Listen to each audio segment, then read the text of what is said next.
আরে ওনার পোশাক তো নর্মাল সাধারণ, ওই যে আমাদের স্কুলে দারোয়ানের মতো।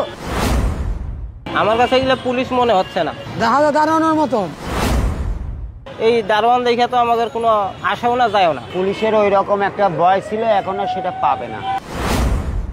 আমার কাছে এগুলো পুলিশ মনে হচ্ছে না। পুলিশের ড্রেস থাকবে উচ্চিত লেভেলের, যেমন আমরা দেখলেই চিনতে পারি যে এটা পুলিশ, এটা বিডিআর, এটা র্যাব। এরকম যদি আমরা না চিনতে পারি, এই দারোয়ান দেখে তো আমাদের কোনো আশাও না যায়ও না। কিভাবে বলবো, যেটা চিনতেই পারা যায় না যেটা পুলিশ না সিকিউরিটি, এটা কেমনে কি বলবো। সাধারণত আমরা দেখতে অভ্যস্ত একটা জিনিস, অনেক দিন ধরে একটা হয়ে আসছে। আপনারা হয়তো বলবেন যে পুলিশের একটা নির্দিষ্ট পোশাক সেই টাইম পর্যন্ত ছিল, একটা রাজনৈতিক মতাদর্শ নিয়ে তারা চলতো, মানে একটা নির্দিষ্ট দলের হয়ে কাজ করত, তাই হয়তো ওদের পোশাকটা এরকম। এখন জুলাইয়ের পরবর্তী বাংলাদেশে আমরা এরকম চাই না, তাই এই পোশাক চাচ্ছি। তো একটা লিগেসি আছে, আমরা এটা মানি। এবং পুলিশের যে পোশাকটা, এটা আইন শৃঙ্খলা রক্ষাকারী বাহিনী তারা, তো আমরা তাদেরকে দেখে একটু ভয় পাবো, তারা অন্যায়ের প্রতিবাদ করবে, যে কোনো সমস্যায় ওরা সামনে এগিয়ে আসবে, এটাই তো আমাদের প্রত্যাশা। তো সেই জায়গা থেকে হঠাৎ করে তাদের ড্রেসটা চেঞ্জ হয়ে গেল, মানে নতুন বাংলাদেশের তকমা নিয়ে। দেখা যায় দারোয়ানের মতন। দেখলে তো পুলিশ মনে করবো না, খুব দারোয়ান হই। এর দিলে তো মানুষ মন ডরাইতো না, খুব দারোয়ান হই এরা। পোশাক আগেরটা সুন্দর আসছিল, এর থেকে আগেরটা সুন্দর আসছিল বেশি। মানে আমরা কখনোই চাই না যে একটা লিগেসি বা সেই ধরনের আইন শৃঙ্খলা বাহিনী দেখলেই যে আমাদের মনে একটা সেই সময়কার চিন্তা আসে যে না, ওনারা আছেন, আমাদেরকে একটু সংযত হতে হবে। ওই জিনিসটা কিন্তু আসছে না। আগের পোশাকটা নেই, হ্যাঁ বলতে পারেন যে আগের পোশাকটা নেই তাহলে কি হলো, কিন্তু তাহলেও অনেক কিছু, কারণ ওই জিনিসটা আমরা দেখে অভ্যস্ত।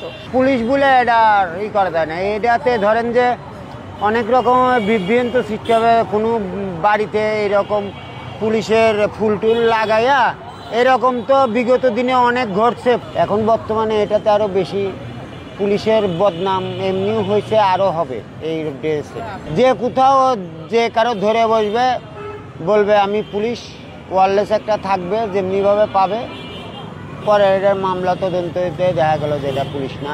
আগে পুলিশের পোশাক ছিল একটা স্মার্ট, আর এখনকারটা এটাতে সরকার কিভাবে দেশে তাদের কি বুদ্ধিজীবীদের কি মাথা বেন্ট এই গ্যারেজ দেশে, তাতে তো আমরা বলতে পারবো না। র্যাপের যে কালো পোশাক দিছে, প্রথমে মুখ বাঁধা থাকতো, এখন র্যাপ দেখেও ভয় পায়।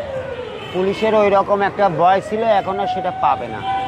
আর এটাতে ধরেন যে বেশিরভাগ রোডঘাটে ডাকাতি বেশি হবে, বাড়িঘরে ডাকাতি হবে, পুলিশের ঈদে আসামি ধরে নিয়ে যাবে, আসামি টাকা পয়সা কাড়িয়ে নিবে, এইরকম ছিনতাইকারীদের বেশি হবে। হুট করে একটা পোশাক আসলে আপনি হয়তো শিক্ষিত মানুষ, দু একজন বুঝতে পারবো, কিন্তু অধিকাংশ জনগণ বা আপামর সাধারণ জনগণের কষ্ট হবে। এবং তারাও হয়তো অনেক সময় আচ্ছা আরে ওনার পোশাক তো নর্মাল সাধারণ, ওই যে আমাদের স্কুলে দারোয়ানের মতো, হবে না ওটা। আসলে তারা আমলেই নেবে না পুলিশকে। তো আমলে নেওয়ার বিষয়টার জন্য আমি মনে করছি যে আগের যে পোশাকটা ছিল, যেহেতু আমরা চিনি, আপামর জনসাধারণ চেনে, সেই কথা চিন্তা করে আগের পোশাকটাই ভালো ছিল। পুলিশের পোশাকটা নিয়ে যে ছেলে খেলা হচ্ছে, এটা না হয়ে আগের যে জিনিসটা ছিল, বা আমরা যে পুলিশদেরকে ভয় পাই বা এই বিষয়গুলো আরও কঠোর হবে, এই বিষয়টা আপনারা নিশ্চিত করুন।